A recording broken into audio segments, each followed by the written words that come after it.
বলবে দে রে দে, ঠেলে দে, ফেসে গিয়ে ঠেলে দে, দিবে।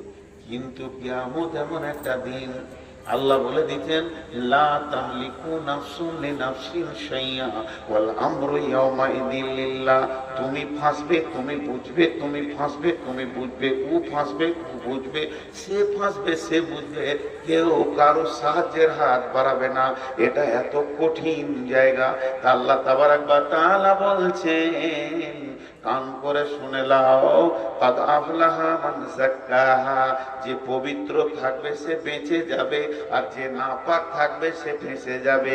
আর একবার যে চাকাটা ফেঁসে গেল তো ও জেনে নাও তুমি জাহান্নাম চলে যাবে। তোমাকে উদ্ধার করার মতো কেউ নাই, কেউ আসবে না, কোনো ওলি গাউস কুতুব পীর আসবে না, তোমাকে উদ্ধার করার মতো কারো ক্ষমতা নাই। ওয়াল আমরু ইয়াওমাইদিন লিল্লাহ, সেই দিনে একজনের হুকুম চলবে, বলিষ্ঠ হুকুম চলবে। তিনি যদি উদ্ধার করে তো করবে, নচেত কেউ তোমাকে উদ্ধার করবে না, কেউ তোমাকে ঠেলে একটু আগিয়ে দিবে না। লা তামলিকু নাফসুন লিনাফসিন শাইআ ওয়াল আমরু ইয়াওমাইদিন লিল্লাহ। হিজড়, হিজড় একটা শব্দ বলছি, হিজড়ে বলি নেই। হিজড়ে হচ্ছে উভয় লিঙ্গ মধ্যখানে যেটা আছে, না পুরুষ না বেটা ছেলে। আমি বলছি হিজড়, কোরআনের একটা শব্দ আছে, এইটা মানে হচ্ছে বিবেক। খুব তীক্ষ্ণ ব্রেন যার, তাকে বলে হিজড়। যার বিবেক খুব তীক্ষ্ণ, এটা ভালো, এটা খারাপ, ও বুঝে। এটা ভালো, এটা খারাপ, ও বুঝে।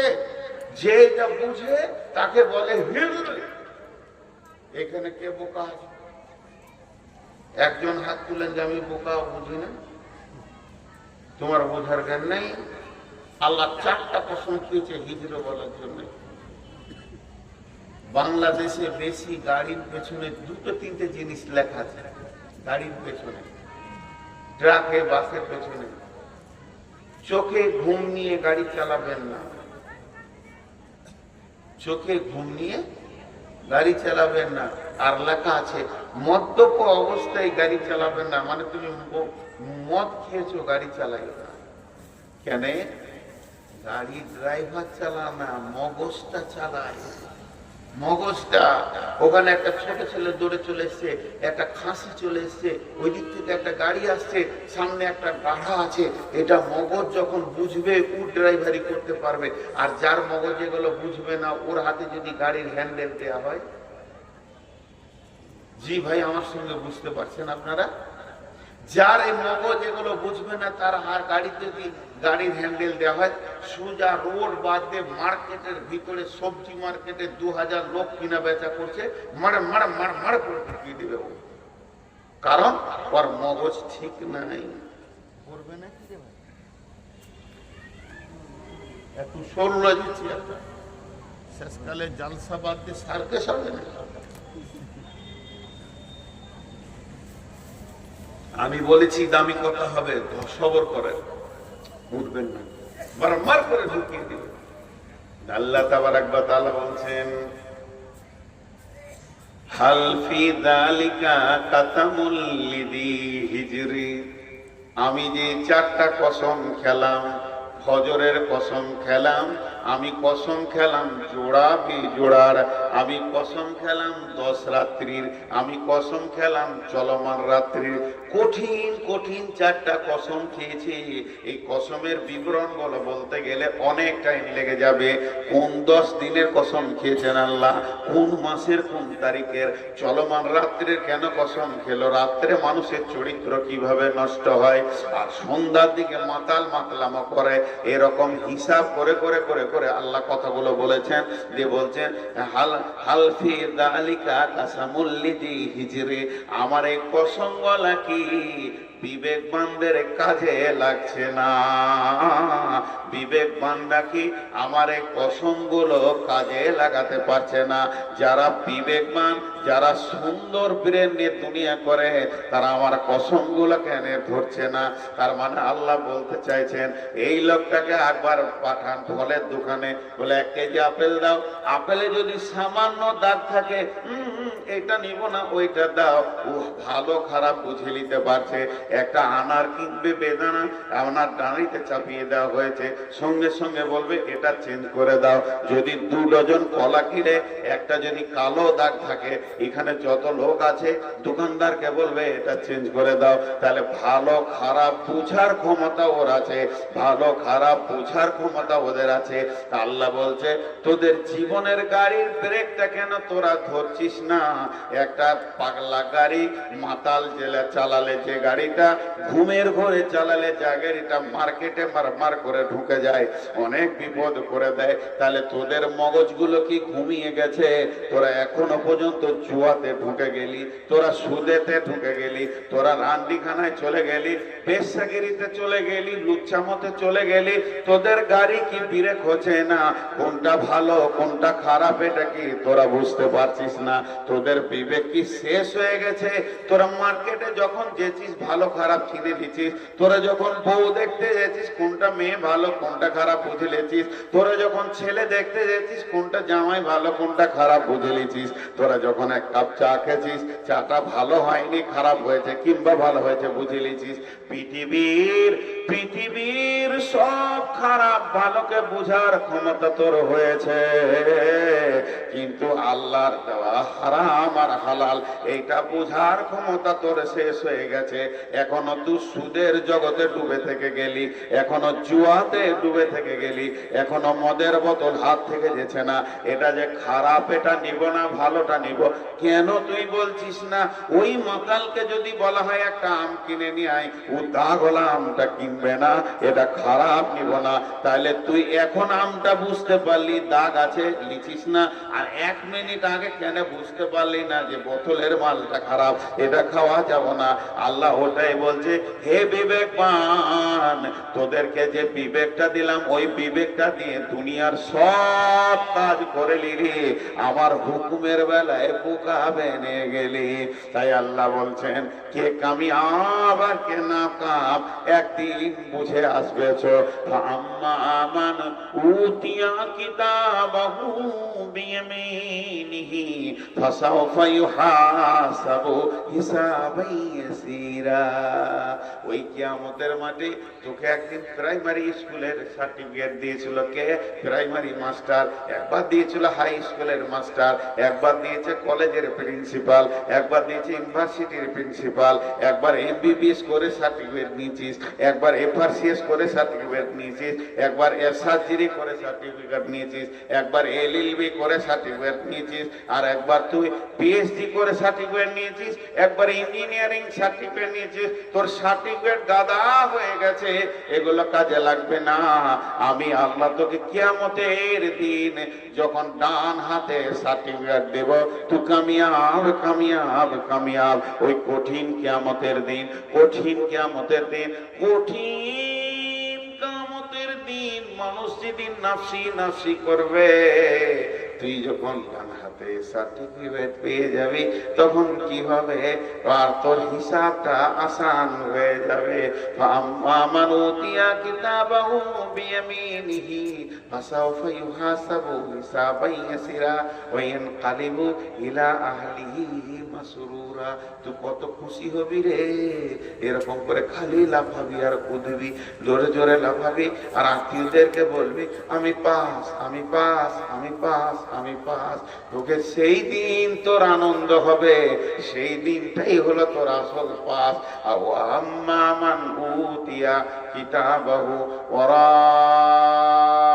আজাহারিহি, আল্লাহ পেছন দিকে আঁধারে দেবে, এরকম করে ধরে লে রে ও বেঈমান ধর, ওরে জমিরুল ফকিরুল সফিরুল মবিরুল ধর ধর, হাসিনা জরিনা খাদিজা হাবিবা ধর। তোকে আমি সামনে আনবো না, তোর দিকে তাকাবো না, তোকে আমি দেখবো না, তোকে ওকে আন্ধারে সার্টিফিকেট দিব।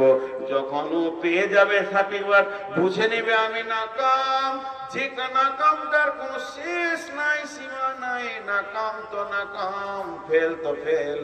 তখন চিৎকার মেরে বলবে মত আয়, ইয়াদউ সুবুরা, মতকে ডাকবে।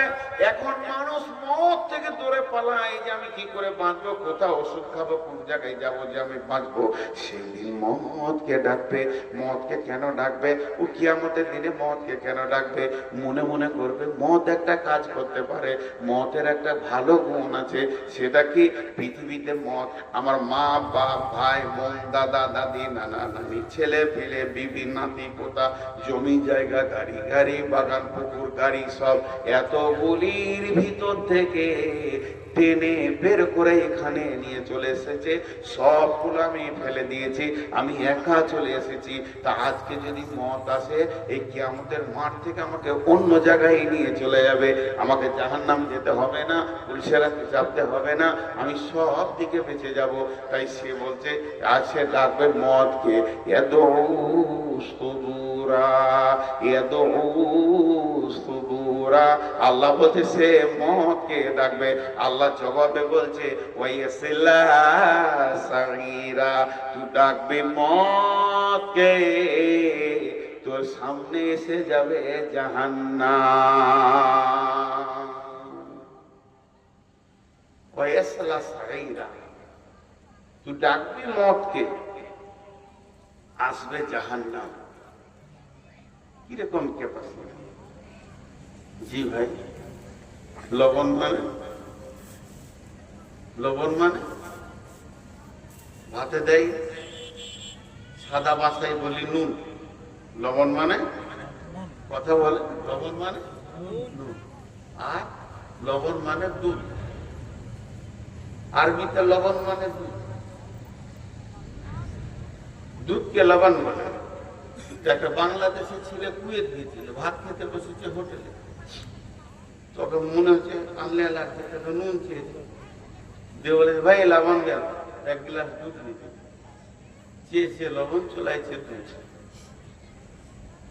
যে দোকানদার ও তো আরবি ভাষা বোঝে, বাংলায় বলেছে লবণ, আর আরবিতে এনেছে দুধ। চেয়েছে লবণ, এলো দুধ। ই চাবে মদ, আসবে জাহান্নাম। মদ আর মদ, মদের কারিশমা শেষ।